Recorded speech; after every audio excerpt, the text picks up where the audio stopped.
Rahul Mamkootathil MLA സംസാരിക്കുന്നു തത്സമയം. എല്ലാ നേതാക്കന്മാരുടെയും പ്രസൻസ് ഗുണപരമായ സ്വാധീനം ഉണ്ടാക്കിയതുപോലെ തന്നെ ശ്രീ ചാണ്ടി ഉമ്മൻ്റെയും ഇവിടുത്തെ സാന്നിധ്യം വളരെ ഗുണപരമായ ഒരു സാന്നിധ്യം. ആ 18,840 വോട്ടിൻ്റെ ഭൂരിപക്ഷത്തിൽ അദ്ദേഹത്തിൻ്റെ സംഭാവനയുണ്ട്.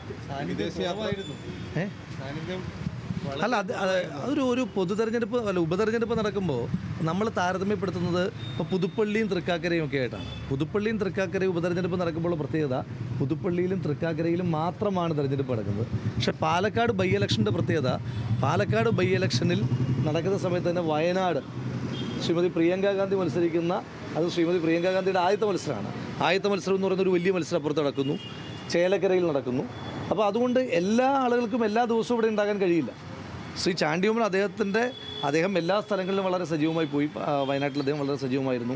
അദ്ദേഹം ചേലക്കരയിൽ വളരെ സജീവമായിട്ടുണ്ടായിരുന്നു. അദ്ദേഹം അതിനിടയിൽ തന്നെ മലയാളികളുടെ ചില കൂട്ടായ്മകളുമായിട്ട് ബന്ധപ്പെട്ടിട്ട് മഹാരാഷ്ട്രയിൽ തിരഞ്ഞെടുപ്പ് നടക്കുന്ന സമയമാണ്.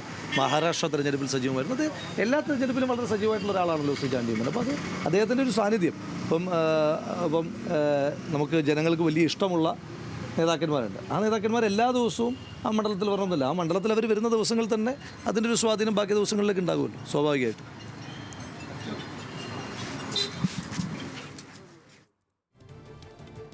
ശരി, രാഹുൽ മാങ്കൂട്ടത്തിൽ MLA സംസാരിക്കുകയായിരുന്നു മാധ്യമങ്ങളോട്. തൃക്കാക്കരയിലും പുതുപ്പള്ളിയിലുമൊക്കെ ഉപതെരഞ്ഞെടുപ്പ് നടന്ന ഒരു സാഹചര്യമല്ലായിരുന്നു പാലക്കാട് ഉപതെരഞ്ഞെടുപ്പ് സമയം.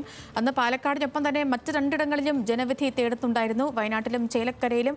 അതുകൊണ്ട് തന്നെ എല്ലാ പ്രമുഖ നേതാക്കൾക്കും പാലക്കാട്ടേക്ക് എത്താൻ കഴിഞ്ഞില്ല. ചാണ്ടി ഉമ്മനും പലവിധமான ഈ പരിപാടികളിൽ പങ്കെടുത്തത് കൊണ്ടാണ് അവിടെ വരാതിരുന്നത്. മാത്രമല്ല ചാണ്ടി ഉമ്മനോട് തനിക്കുള്ളത് ഒരു സഹോദരനെ പോലുള്ള ബന്ധമാണെന്നും ഒക്കെ പറയുന്നുണ്ട് രാഹുൽ മാങ്കൂട്ടത്തിൽ MLA.